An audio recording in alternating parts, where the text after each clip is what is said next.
Good morning बच्चों, आप सभी को जय यीशु। कैसे हैं आप सब? मैं उम्मीद करती हूँ आप सब बहुत अच्छे से हैं और मैं भी बहुत अच्छे से हूँ। ठीक है, तो ठीक है बच्चों, हम लोग आज की क्लास को शुरू करते हैं। क्लास शुरू करने से पहले हम लोग क्या करते हैं, अपनी आंखों को बंद कीजिए, अपने हाथों को जोड़िए और हम एक छोटी सी प्रार्थना के द्वारा आज की क्लास को शुरू करेंगे। ठीक है। हे प्यारे प्रभु जी, आज के सुंदर दिन के लिए हम आपको धन्यवाद देते हैं। आपने हमें रात भर संभाले रखा, हम उसके लिए आपको धन्यवाद देते हैं। आज का यह नया सुंदर दिन देखने को दिया, हम उसके लिए आपको धन्यवाद देते हैं। अपने माता पिताओं के लिए, अपने रिश्तेदारों के लिए, अपने भाई बहनों के लिए, इस पूरी सुंदर कलीसिया के लिए, सुंदर संसार के लिए हम आपको धन्यवाद देते हैं। और हम आगे आज जो भी पढ़ने वाले हैं प्रभु, उसमें आपकी आशीष मांगते हैं ताकि हम उसे अच्छे से पढ़ सकें, ग्रहण कर सकें और आने वाले समय में हम अपने आप को तैयार कर सकें। साथ ही साथ हम सभी बीमारी जो इस वक्त पूरी दुनिया में फैली हुई है, उससे अपने आप को बचाने के लिए और अपने प्रियजनों को बचाने के लिए आपसे प्रार्थना करते हैं। इस छोटी सी प्रार्थना को करते हैं हमारे प्रभु क्रिस्त के नाम पर, आमीन। पिता और पुत्र और पवित्र आत्मा के नाम पर, आमीन। जो हमने पिछली क्लास में जो पढ़ा था, हमने क्या पढ़ा था? सेंट थॉमस कहाँ आए थे? इंडिया आए थे। और इंडिया में उन्होंने सबसे पहले कहाँ गए थे? वे केरल गए थे। कि उसके बाद हमने क्या देखा, कलीसिया में इसका विस्तार कैसे हुआ और मिशन पुर्तगालियों ने किस प्रकार मिशन कार्य को शुरुआत किया, है ना। तो आज की क्लास में हम लोग क्या देखने वाले हैं?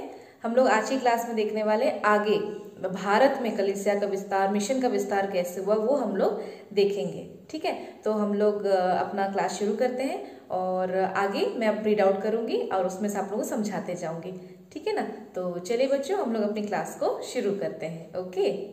ओके बच्चों, अब हम देखेंगे केरल में कलीसिया। ठीक है। संत थॉमस क्रिस्तीय जो केरल में ही रह रहे थे, सीरियाई धर्म विधि के अनुकरण करते थे, लेकिन पुर्तगाली लातिनी धर्म विधि का अनुसरण करते थे। वे दबाव डालते थे कि स्थानीय क्रिस्तीय भी लातिनी धर्म विधि का अनुकरण करें। अतः संत थॉमस के परंपरावादी सीरियन क्रिस्तियों और पुर्तगालियों के बीच विवाद खड़े हुए। तो ये सेंटेंस हमको बहुत क्लियर है कि जो सेंट थॉमस क्रिस्तीय थे वे सीरियाई धर्म विधि का अनुकरण करते थे और जो पुर्तगाली थे यानी जो पोर्चुगीज लोग थे, वो लोग लैतिनी यानी लैटिन धर्म विधि जो होता है उसका वे लोग अनुसरण करते थे। और इस वजह से उनके बीच में हमेशा क्या रहता था, थोड़ा सा लड़ाई झगड़ा रहता था। ठीक है। इस विवाद के निवारण हेतु सन 1599 में डिएम्पर धर्मसभा आयोजित की। एक धर्मसभा का आयोजन किया गया जिसका नाम था डिएम्पर। धर्मसभा के प्रस्तावित संकल्प के अनुसार कुछ थॉमस क्रिस्तीय लातिनी धर्म विधि में चले गए, फिर भी कुछ लोग लातिनी धर्म विधि को अस्वीकार कर संत पापा का आधिपत्य स्वीकार करते हुए कैथोलिक बने रहे। आज वे सिरो मलाबार, इंग्लिश में बोलते हैं साइरो मलाबार राइट के कैथोलिक कहे जाते हैं। ठीक है। तो ये जब धर्मसभा आयोजित की गई तो उसमें ये बात रखी गई कि सेंट थॉमस मतलब कि कुछ लोगों को चॉइस दी गई, सभी लोगों को। तो उनमें से कुछ लोग थे जो सेंट थॉमस के उसमें चले गए, कुछ लोग थे जो सेंट थॉमस वाले थे, सेंट थॉमस के साथ थे। सेंट थॉमस नहीं, थॉमस क्रिस्तीय के साथ जो लोग थे वो लोग, उनमें से कुछ लोग लातिनी में चले गए और कुछ लोग लातिनी वाले थे वे लोग संत पापा को मानते हुए इस तरफ आ गए। ठीक है। तो वही क्या कहलाता है, सिरो मलाबार कहलाता है। मैंने लास्ट क्लास में आप लोगों को बताया था ना, सिरो मलाबार और कुछ अलग अलग केरल साइड में, साउथ साइड में ये लोग कुछ अलग अलग नाम से इनका तरीका जो है मिस्सा चलाने का या धर्म विधि चलाने का, तो ये मैंने लास्ट क्लास में आप लोगों को बताया था। तो ये अभी उसी चीज को बता रहा है कि ये लोग किस किस चीज को वो लोग फॉलो करते हैं। ठीक है, हम लोग आगे देखेंगे। सन 1653 में संत थॉमस क्रिस्तियों के एक वर्ग ने कैथोलिक कलीसिया से पृथक होकर रूढ़िवादी कलीसिया की स्थापना की जो जैकोबाइट्स कहलाते हैं। अब ये इसमें क्या बोल रहे हैं, देखो जो संत थॉमस थे उनका काम यहाँ पे जब वो आए थे इंडिया में, उन्होंने केरल में बहुत सारा काम किया, उन्होंने बहुत सारे क्रिस्ती बनाए, लेकिन फिर भी कई लोग थे जो लोग लातिनी में चले गए, कई लोग कहीं कहीं और जा रहे थे, है ना। तो उसी में ये लोग अब क्या हो गए, संत थॉमस से अलग होकर एक रूढ़िवादी, मतलब क्या होता है एकदम कट्टर वाले, एकदम जो चीज़ बाइबल में लिखी है हमको वही चीज़ फॉलो करनी है। तो ये सोच के वो लोग क्या करे, उन्होंने एक सेपरेट ग्रुप बनाया जिसको बोलते हैं, जिसका नाम रखा गया जैकोबाइट्स। ठीक है, वे लोग जैकोबाइट्स कहलाते थे। सन 1930 में 2 धर्माध्यक्ष मार इवानियोस और मार थियोफिलुस की अगुवाई में जैकोबाइट्स कलीसिया का एक वर्ग संत पापा के आधिपत्य को स्वीकार कर कैथलिक कलीसिया से संयुक्त हो गया। अब इनमें से 2 धर्माध्यक्ष, 2 बिशप्स थे जो 1930 में इन्होंने, जिनका नाम आप लोगों ने भी सुना, मार इवानियोस और मार थियोफिलुस, इनकी अगुवाई में, मतलब इनकी लीडरशिप में जो ये जैकोबाइट्स वाली कलीसिया थी, उन्होंने क्या किया, संत पापा के आधिपत्य में, मतलब उनकी बात सुनकर वे लोगों ने क्या किया, कैथलिक कलीसिया से वे लोग जुड़ गए। ठीक है, और वे अब क्या कहलाते हैं, सिरोमलंकरा। ठीक है, अभी इसके पहले हमने क्या पढ़ा था, सिरोमलबार। अभी हम लोग क्या सुन रहे हैं, सिरोमलंकरा। ठीक है, तो ये इस नाम के कैथलिक कहे जाते हैं। तो ये लोग कैथलिक्स ही हैं, पर इनका जो तरीका है वो काफी अलग है। ठीक है, चलिए अब हम लोग देखेंगे गोवा में कलीसिया। पुर्तगालियों ने मुसलमानों के कड़े विरोध का दमन करते हुए सन 1510 में गोवा पर अधिकार कर लिया। तब से क्रिस्तीय धर्म ने उस क्षेत्र में अपनी जड़ें जमाना आरंभ कर दिया। दक्षिण पूर्व एशिया में गोवा सन 1577 में सर्वप्रथम धर्म प्रांत के रूप में स्थापित हुआ और संपूर्ण क्षेत्र के मिशन संस्थानों का मुख्यालय बना। यूरोप से आने वाले विभिन्न धर्म संघीय पुरोहितों के लिए भारत प्रमुख मिशन क्षेत्र बन गया। अब ये अपन लोग को थोड़ा ध्यान देने वाली बात है, जो पोर्चुगीज लोग थे उन्होंने क्या किया, गोवा में जाके सेटल हुए। वहाँ पे जो मुस्लिम्स लोग थे उन्होंने उन पे वो कर लिया, पूरा कब्जा कर लिया, उन्हें अच्छे से मतलब कंट्रोल कर लिया और वहाँ पे जाके क्या किया, गोवा में अपना अधिकार जमा लिया। ठीक है, और वहाँ जाने के बाद में उन्होंने क्रिस्त धर्म की जड़ें अपनी जमानी शुरू कर दी, मतलब प्रचार प्रसार किया, मिशन कार्य को पूरा किया। ठीक है, फिर दक्षिण पूर्व एशिया में उन्होंने गोवा में सर्वप्रथम धर्म प्रांत का क्या किया, स्थापना किया, है ना, एक गिरजाघर का स्थापना किया।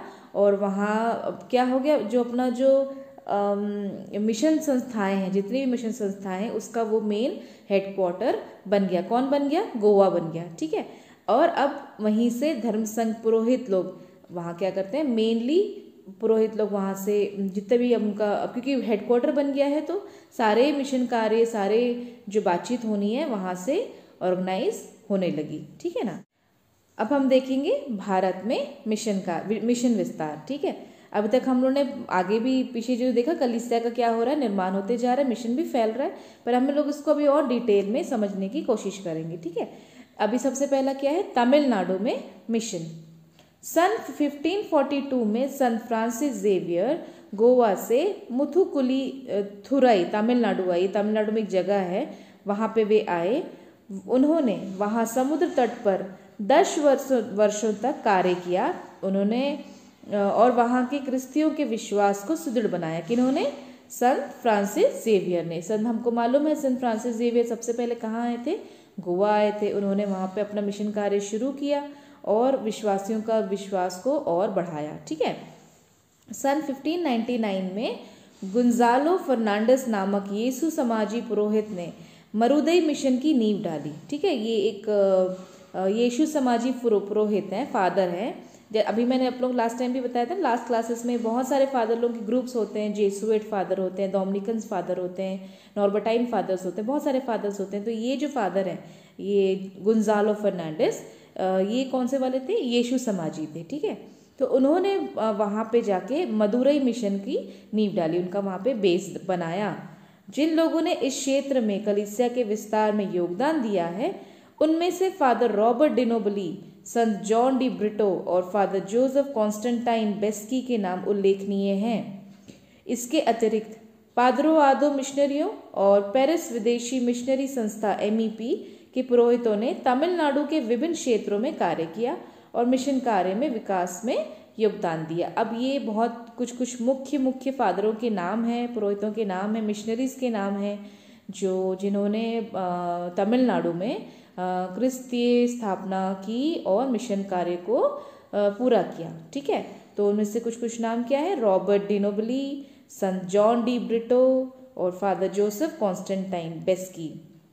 इन्होंने वहाँ पे बहुत सारे कार्य किए हैं। ठीक है, तो अब हम आगे देखेंगे मध्य भारत में मिशन। मध्य भारत यानी अब सेंटर ऑफ इंडिया की बात हो रही है। ठीक है, 16वीं शताब्दी में पुनः यीशु समाजी मिशनरियों ने मध्य भारत में क्रिस्तीय धर्म का प्रचार प्रसार किया।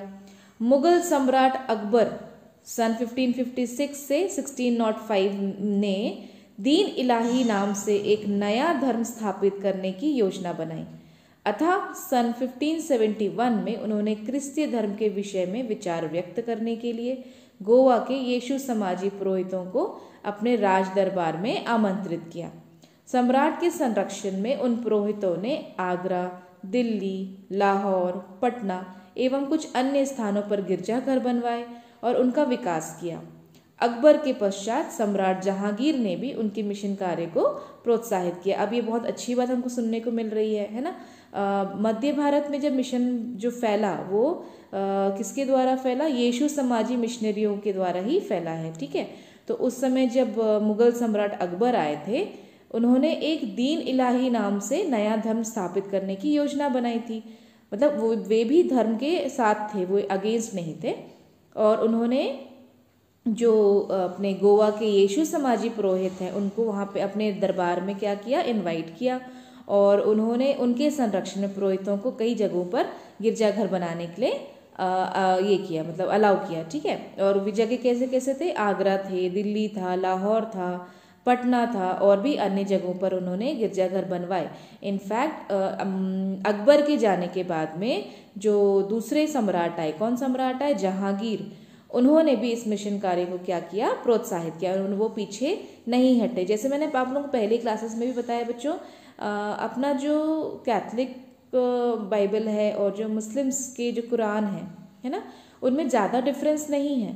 डिफरेंस सिर्फ इतना है कि वे लोग अभी भी यही समझते हैं कि यीशु जो है वो एक नबी है, वो उनको नबी के रूप में देखते हैं, ठीक है। और हम लोग जितना हम बचपन से सुनते आ रहे हैं, अभी हम समझते हैं, तो हम क्या मानते हैं कि यीशु ही हमारे क्या है? प्रभु हैं, हमारे सब कुछ हैं और वो आ चुके हैं इस दुनिया में। और एक बार लास्ट बार जब दुनिया का अंत होगा तब वे आएंगे, है ना, न्याय के दिन में आएंगे। तो ये हम लोग मानते हैं। और ये मुस्लिम्स क्या मानते हैं कि वे यीशु को नबी मानते हैं और वो इस बात बिलीव करते हैं कि लास्ट में जब दुनिया का अंत होगा तब कोई आएंगे और जो वो आएंगे वही मेन है, वो ऐसा सोचते हैं, ठीक है। तो चलिए अब हम लोग क्या देखेंगे? पूर्वी भारत में मिशन। पूर्व मीन्स ईस्ट साइड में अब मिशन की बात हो रही है। हम लोग अभी सारे एरियाज कवर कर रहे हैं ना, तो अभी हम लोग क्या देख रहे हैं? ईस्ट में जब मिशन कार्य का बढ़ाव कैसा हुआ वो हम देखेंगे, ठीक है। पूर्वी भारत में अगुस्तिनी समाज के पुरोहितों ने मिशन कार्य हेतु सर्वप्रथम कदम रखा और बंगाल के हुगली क्षेत्र के आसपास कार्य किया। तत्पश्चात यीशु समाजी तथा अन्य लोगों ने उनका अनुगमन किया। सन 1620 में इस मिशन क्षेत्र में लगभग 14,000 क्रिस्तीय थे। उत्तरी पूर्व प्रदेशों के आदिवासियों ने 19वीं सदी में क्रिस्तीय धर्म अपनाया क्योंकि इसमें उन्हें स्वतंत्रता, मर्यादा और स्वाधीनता मिली। डॉन बॉस्को समाज ने इस क्षेत्र में उल्लेखनीय कार्य किया और एक सशक्त क्रिस्तीय समुदाय स्थापित किया। अभी देखो पूर्व साइड में यानी ईस्ट साइड में बहुत सारी चीजें हुई। सर्वप्रथम अगुस्तिनी समाज के पुरोहित जो थे उन्होंने क्या किया? मिशन कार्य का सर्वप्रथम कदम रखा, उन्होंने सर्वप्रथम इसे स्टार्ट किया, ठीक है। और बंगाल के हुगली के आसपास, हुगली हमने सुना है ना, बंगाल में हुगली ये है, तो वहाँ के कुछ एरियाज में इन्होंने अपने काम करना शुरू किया, मिशन काम को करना शुरू किया, ठीक है। उसके बाद जो यीशु समाजी और अन्य ग्रुप्स, जैसे मैंने बताया ना बहुत सारे ग्रुप्स हैं फादर्स के, तो यीशु समाज वाले और अन्य लोगों ने क्या किया? उसका अनुसरण किया, इन द सेंस उसको बढ़ाने के लिए अपना सहयोग दिया, ठीक है। फिर 1620 में क्या हुआ? मिशन क्षेत्र में कितने लोग जुड़ गए? 14,000 क्रिस्तीय हो गए, है ना। और उत्तरी पूर्व प्रदेशों में आदिवासी, जो जंगल के आदिवासी लोग हैं, उन्होंने क्या किया? 19वीं सदी में क्रिस्तीय धर्म को अपनाया क्योंकि आदिवासी थे तो उनके साथ अच्छा बिहेव नहीं होता था पहले, है ना। पर जब ये क्रिस्तीय धर्म आया, उनका विश्वास बढ़ा, उनको अच्छा लगा, तो उन्होंने कई बातों के पीछे क्रिस्तीय धर्म को अपनाया क्योंकि उन्हें आज़ादी मिलने लगी थी, उन्हें डिसिप्लिन मिलने लगा था, उन्हें अपना अधिकार मिलने लगा था। तो इन सब बातों को लेकर उन्होंने क्रिस्तीय धर्म को अपनाया और विश्वास के कारण भी उन्होंने अपनाया, ठीक है। फिर डॉन बॉस्को, जिसे इंग्लिश में SDB भी कहा जाता है, इस समाज ने इस क्षेत्र में उल्लेखनीय कार्य किए, यानी बहुत अच्छे कार्य किए और भी क्रिस्ती बनाए और भी लोगों को विश्वास में मजबूती दी। ठीक है, तो उसी के द्वारा क्या हो गया, एक अच्छा क्रिस्ती समुदाय खड़ा हो गया। ठीक है, अब हम देखेंगे छोटा नागपुर में मिशन। बेल्जियम के यीशु समाजी धन्यवाद के पात्र हैं, जिनकी बदौलत सन 1862 से छोटा नागपुर क्षेत्र में व्यापक रूप से मिशन का विस्तार हुआ। ठीक है, सेंटेंस से हमको बहुत समझ में आ रहा है बेटा बच्चों। बेल्जियम में जो यीशु समाज है के जो लोग हैं उनको वे लोग क्या कहते हैं, धन्यवाद दे रहे हैं। क्यों धन्यवाद दे रहे हैं, क्योंकि उनकी बदौलत 1862 में से जो छोटा नागपुर एक जगह का नाम है। ठीक है, उस क्षेत्र में बहुत अच्छे से मिशन का विस्तार हो रहा था। उन्होंने रांची को अपना मिशन केंद्र बनाया और उसके आसपास हजारों आदिवासियों को क्रिस्ती बनाया। ये जो छोटा नागपुर है ये झारखंड में है, ये आप लोग याद रखना। ठीक है, तो और क्योंकि झारखंड अभी अलग हो चुका है, पहले तो बिहार एक ही था, है ना, और रांची भी बिहार में है ना। तो उस समय रांची को क्या बनाया गया, सेंटर बनाया गया, है ना, मिशन सेंटर बनाया गया। और वहाँ पे बहुत सारे लोग मिशनरी जो आदिवासी थे वो क्या बनते गए, क्रिस्ती बनते गए। फादर कॉन्स्टेंट लिवेंस के अथक परिश्रम के फलस्वरूप मुंडाओं के बीच प्रथम मिशन स्टेशन खोले गए। यही है फादर कॉन्स्टेंस लिवेंस, उन्होंने आदिवासियों के मुकदमे छोटा नागपुर तक पहुंचाए। तब से वहां सुसमाचार प्रचार की संभावना प्रत्यक्ष हो गई। तब तक रांची मिशन क्षेत्र इतना अधिक विकसित हो चुका था कि सन 1927 ईस्वी में रांची को एक नए धर्म प्रांत के रूप में स्थापित करने हेतु इसे कलकत्ता धर्म प्रांत से अलग किया गया। एसवीडी समाज के पुरोहितों के अतिरिक्त ऑस्ट्रेलिया और अमेरिका से यीशु समाजी पुरोहितगण भी यहाँ कार्यरत थे। अब देखो ये जो छोटा नागपुर का निर्माण हुआ है, ये फादर कॉन्स्टेंट लिवेंस एक फादर थे, उनके द्वारा आदिवासियों को बहुत ज़्यादा सपोर्ट मिलता था, बहुत ही ज़्यादा सपोर्ट मिलता था। इस वजह से उनका विश्वास भी और बढ़ रहा था। और क्योंकि आदिवासियों का बहुत सारा ज़मीन जायदाद और बहुत सारे इश्यूज थे जो वो लोग मतलब अकेले नहीं कर पा रहे थे, पढ़े लिखे भी नहीं होते थे, तो उन्हें किसी ना किसी का क्या चाहिए था, सहारा चाहिए था। तो उस वक्त उन्हें किसने हेल्प किया, फादर कॉन्स्टेंट लिवेंस ने हेल्प किया। ठीक है, और आप लोग ने उरांव, मुंडा, खड़िया ऐसे आदिवासियों के नाम सुने होंगे। जिन्होंने नहीं सुने अभी मैं आप लोग बता रही हूँ, ये क्या है, आदिवासियों के रूप हैं। जैसे हम लोग तमिल होते हैं, केरलाइट्स मलयालीज होते हैं, बहुत सारे लोग होते हैं ना, हम लोग अपने चर्च में देखते हैं। तो वैसे आदिवासियों में भी बहुत सारे ग्रुप्स हैं। ठीक है, तो उन ग्रुप्स में एक ग्रुप है मुंडा, उनको ये मतलब एक जनजाति है। तो इनका वो हुआ पहला मिशन स्टेशन इनके बीच में खोला गया। ठीक है, और जितने भी इनके प्रॉब्लम्स थे वो फादर कॉन्स्टेंट लिवेंस ने इनकी बहुत सारी हेल्प की। और इसी प्रकार फिर क्या हुआ, लोग देखने लगे कि सुसमाचार का जो प्रचार हो रहा है वो अब प्रत्यक्ष रूप से, मतलब छुप छुपा के कुछ नहीं हो रहा था, सब ओपनली होने लगा था। ठीक है, और रांची क्योंकि सेंटर है, मिशन सेंटर इन्होंने बना दिया था, तो वहाँ पे भी इतना ज़्यादा विकसित हो चुका था ये कि रांची को एक नया धर्म प्रांत के रूप में बना दिया गया। पहला हमारा सारा कार्य कहाँ से हो रहा था, कलकत्ता से हो रहा था।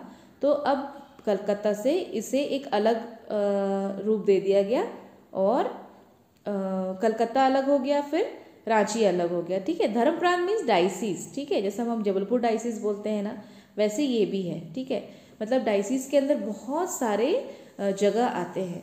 तो जब बहुत सारी जगह एक मतलब कहीं उनका सेंटर होना पड़ता है ना, तो उसको हम डायसिस के नाम से जानते हैं। ठीक है, एसवीडी समाज यानी अगेन जो डॉन बॉस्को समाज है, सॉरी एक ग्रुप है, उनके पुरोहित कहाँ से आकर यहाँ पे कार्य करने लगे, ऑस्ट्रेलिया से, अमेरिका से। तो पहले हमारे इंडिया में बाहर से पुरोहितगण बहुत आते थे, है ना। अब ये चीज़ें बंद हो गई हैं, अब ये चीज़ें प्रॉब्लम्स करने लगी हैं, क्योंकि अब हमारी सरकार बदल गई है, तो हमें मदद नहीं मिलती है ना। हमें अभी जो फंड वगैरह भी आता था वो भी हमें नहीं मिलता है। लेकिन पहले जब ये निर्माण कार्य हो रहा था, मिशन कार्य हो रहा था, तब ये चीज़ें हो रही थी और बाहर से भी बहुत सारे फादर सिस्टर्स लोग आते थे और प्रचार प्रसार करते थे। ठीक है, अब हम देखेंगे कर्नाटक में मिशन। पुर्तगालियों ने सन 1568 ईस्वी में कर्नाटक समुद्र तट के मैंगलोर और उसके आसपास के गांव पर अपना अधिकार कर लिया। फ्रांसिस्कन धर्म संगी, यीशु समाजी और SEP पुरोहितों के धर्म उत्साही प्रयासों की दाद देनी होगी, जिससे कर्नाटक में अनेकों ने क्रिस्ती विश्वास को स्वीकार किया, है ना। तो पुर्तगालियों ने क्या किया, जब कर्नाटक के समुद्र तट पर उन्होंने मैंगलोर और उसके आसपास के गांव पर क्या कर लिया, अपना अधिकार जमा लिया, और वहाँ के जो फ्रांसिस्कन धर्म संगी लोग थे, यीशु समाजी थे, SEP वगैरह पुरोहित जो पुरोहित थे, फादर्स लोग थे, और जो जितने लोग भी धर्म उत्साही थे, इन द सेंस जो धर्म के लिए अपना योगदान देने के लिए बहुत अथक प्रयास करते थे, बहुत उत्साहित रहते थे, उन्होंने वहाँ पे अपनी जड़ें जमाई और उन्होंने कर्नाटक में क्रिस्ती विश्वास को क्या किया, बढ़ाया। ठीक है, अब हम एक लास्ट देखेंगे बच्चों, आज ये एक हमारा लास्ट टॉपिक रहेगा, फिर हम नेक्स्ट सेशन में ये पूरी बुक को ख़त्म करेंगे, सॉरी इस चैप्टर को ख़त्म करेंगे और क्वेश्चन आंसर्स करेंगे। ठीक है, तो ये आज हमारा लास्ट टॉपिक है। आंध्र प्रदेश में मिशन। पौंडीचेरी के यीशु समाजी सन 1700 ईस्वी में तेलुगु क्षेत्र के प्रथम मिशनरी थे। पौंडीचेरी के कौन थे, यीशु समाजी लोग क्या थे, वहाँ के फर्स्ट मिशनरी थे। ठीक है, सन 1773 ईस्वी में यीशु समाजियों ने उस क्षेत्र से निकल जाने पर सन 1820 में पुरोहितों ने वहाँ प्रवेश किया। मतलब जब यीशु समाजी वहाँ से चले गए, कहाँ से, पौंडीचेरी से चले गए, तब वहाँ पे क्या बोलते हैं, जो 1820 में दूसरे पुरोहितों ने क्या किया, प्रवेश किया। ठीक है, वे उत्साहपूर्वक आंध्र प्रदेश के मिशन कार्य से जुट गए। तेलुगु के जनपद जो मैनूत और ऑल हेलोन के आयरिश पुरोहितों से संचालन में थे, उन्हें सन 1834 में मद्रास के उप धर्म प्रांत में सम्मिलित कर लिया गया। सन 1875 में लंदन के सेंट जोसेफ समाज मिल हिल फादर्स के पुरोहितगण अपने मिशनरियों की सहायता करने आए। जैसे हम लोगों ने फर्स्ट सेंटेंस में पढ़ा कि यीशु समाजियों ने सन 1703 में उस क्षेत्र से क्या किए, वे लोग चले गए। उसके बाद 1820 में वहाँ पे पुरोहितगण आए, यानी दूसरे एरिया से पुरोहितगण आए। तो वही लिखा हुआ है कि कहाँ पे कौन कौन से फादर किस प्रकार से आए, है ना। जैसे तेलुगु के जनपद जो मैनूत और ऑल हेलोन के आयरिश पुरोहित थे, यानी जो फादर्स थे वो कहाँ के थे, आयरिश के थे, उनकी संचालन में मद्रास के उप धर्म प्रांत में उनको क्या किया गया, सम्मिलित किया गया। उप धर्म प्रांत मीन्स डायसिस का एक छोटा रूप, जैसे हम कैपिटल बोलते हैं ना, तो हमारे डायसिस का जो कैपिटल होगा, कैपिटल डायसिस बोल सकते हो उसको, वहाँ पे उनको सम्मिलित किया गया। और 1875 में लंदन के सेंट जोसेफ समाज, है ना, अब एक नया समाज नाम सुन रहे हैं हम लोग, सेंट जोसेफ समाज, जिसको मिल हिल फादर्स के नाम से भी जाना जाता है। तो उनके जो पुरोहितगण थे, उन्होंने क्या किया, अपना मिशन कार्य को पूरा करने के लिए अपना पूरा सहयोग दिया। ठीक है बच्चों, ओके सो बच्चों आज की क्लास हमारी यहीं तक है। ओके सो नेक्स्ट क्लास में हम लोग जो बाकी का बचा हुआ है प्लस क्वेश्चन आंसर्स वो हम लोग फिनिश कर देंगे। ठीक है ना, तो इस प्रकार हमारा और 18 चैप्टर्स हमारे कंप्लीट हो चुके हैं, मीन्स हमारे चैप्टर वाइज नंबर के हिसाब से, और सीक्वेंस वाइज हमारा 8 चैप्टर खत्म हो गया। और अगले क्लास में हम लोग अगले क्लास में हम लोग नया चैप्टर शुरू करेंगे और विद इन 3 संडेज और समथिंग हम लोग अपना चैप्टर्स क्लोज कर लेंगे। ठीक है ना, उसके बाद हमारे पास जब टाइम रहेगा हम क्या करेंगे, रिविजन करेंगे। Okay so everybody take care, be home, be safe and tata bye bye.